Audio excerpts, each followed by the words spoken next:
Welcome to the 21st century. It's a world where there is more time pressure on us than ever before and greater expectations for us to perform at our best. Most of us are facing this equation: increased demands, decreased time and decreased control. And this is causing more and more people to underperform and burn out. But how do we change the way that we work so that we can perform at our best more often and for longer? In my work with athletes, I learned that they had to make the most of each day's effort to be most successful over the long term.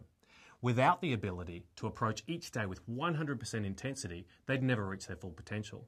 But in order to do this without burning out, they had to learn some real skills around managing their performance, their stress levels, and resilience.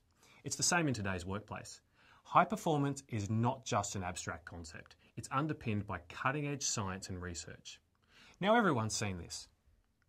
It tells us that we get our best performance when we have a moderate level of stress that motivates us and makes us think more analytically. This performance zone is highlighted by some key physiological characteristics. We see an increase in performance chemicals, dopamine and adrenaline, which help us to pay attention and feel more energized. Importantly, we also engage the area of our brain that does our best thinking and helps us control emotions and behaviors. In order to get into this zone more often and stay there for longer, we have to manage the way we work. Our performance and productivity depends on our ability to do four things really, really well. We need to focus, energize, control, and recharge. Now the first two, focus and energize, increase our arousal levels so we don't get stuck in the chill zone. They help us stay motivated and make sure that we have enough energy to perform at our best for longer. The second two, control and recharge, help decrease our arousal levels when stress and emotions start spinning out of control. They stop us from spilling over into that choking zone. Once we learn the key skills in these four areas, we can learn how to develop routines that make us more productive and manage our days so that we use the resources we have to the best of our ability. In today's session, we're going to touch on the first two areas, focus and energize. Then in the next session, we're going to learn about the skills that allow us to control and recharge.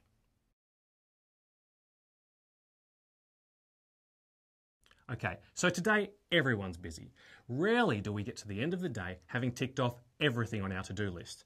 High performance has become a function of paying attention to the right things at the right time while shutting out distractions.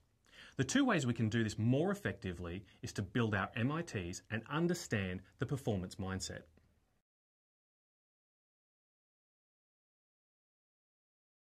MITs are the most important things.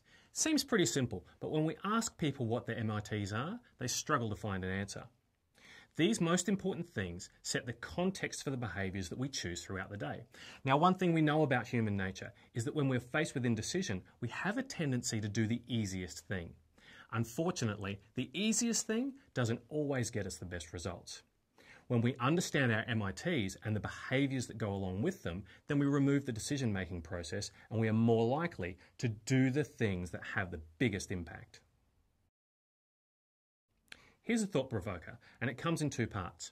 Firstly, what do you believe is the most important thing in each of these three areas?